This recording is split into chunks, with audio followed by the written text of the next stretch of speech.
ఓం శ్రీ మహాగణపతయ నమ. ఓం శ్రీ గురుభ్యో నమ. మాతృభ్యో నమ, పితృభ్యో నమ, ఆచార్యభ్యో నమ, అతిథిభ్యో నమ, భక్తమహేశ్వరేభ్యో నమ. వాగర్ధ ఇవ సంప్రోక్తౌ వాగర్ధ ప్రతిపత్తయే జగతః పితరౌ వందే పార్వతీ పరమేశ్వరౌ.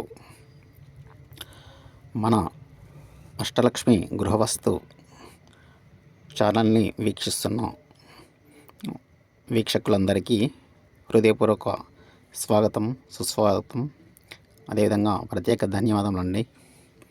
ముఖ్యంగా ఈ ఛానల్ మానవునికి ప్రతినిత్యం ఎదురయ్యే అనేక ఇబ్బందులు, ఆర్థికపరమైనవి, అనారోగ్యపరమైనవి, వ్యక్తి జీవితంలో తొందరగా ఎదగలేకపోవడం, దుర్వ్యసనములు, అపకీర్తి, అపనిందలు, మానసిక వ్యాధులు, రోగములు, ఆపదలు మరియు వాస్తుదోషం ఉన్న గృహంలో ఉన్న వ్యక్తికి కనీసం నిత్యకృత్యములు చేయుటకు కూడా తొందరగా చేసుకోలేని పరిస్థితులు ఎదుర్కోవడం, బద్ధకము, సోమరితనము, మంచి ఆలోచన లేకపోవడం వల్ల ఇంట్లో దైవికపరమైన శక్తి కూడా లేనందువల్ల నెగటివ్ ఆలోచనలు రావడం, పాజిటివ్ ఆలోచనలు లేకపోవడం,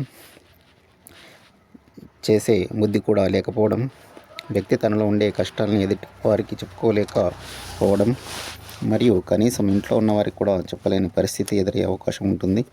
మనిషి తను చేసుకున్న కర్మను బట్టి తను నివసించే గృహం నిర్ణయించడం జరుగుతుంది. కనుక వ్యక్తి తన నివాస గృహాన్ని వాస్తుకు అనుగుణంగా కొన్ని లోపాలు సరిచేసుకున్నట్లయినా అతని జీవితంలో ఎదగడం ప్రారంభమవుతుంది.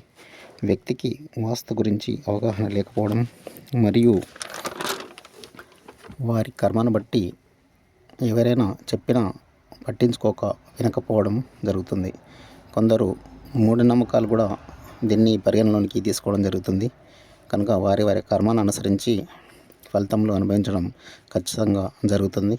కాబట్టి ఈ యొక్క అష్టలక్ష్మి జరుగుతుంది కాబట్టి వ్యక్తికి కొన్ని ఆర్థిక ఇబ్బందులు వచ్చినప్పుడు గృహంలో ఎన్ని పూజలు, హోమాదులు చేసుకున్నా కూడా శాశ్వతమైన సమస్యలు పరిష్కరించుకోవడం జరగదు.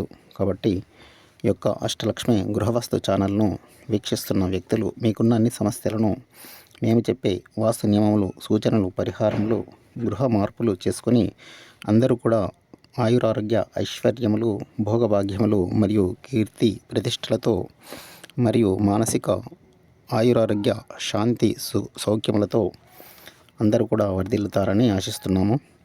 మీకు కనుక ఈ ఛానల్ను నచ్చినట్లయినా ప్రతి ఒక్కరూ లైక్ చేసి, షేర్ చేసి, సబ్స్క్రైబ్ కూడా చేసుకోగలరని మనస్ఫూర్తిగా కోరుకుంటున్నాను.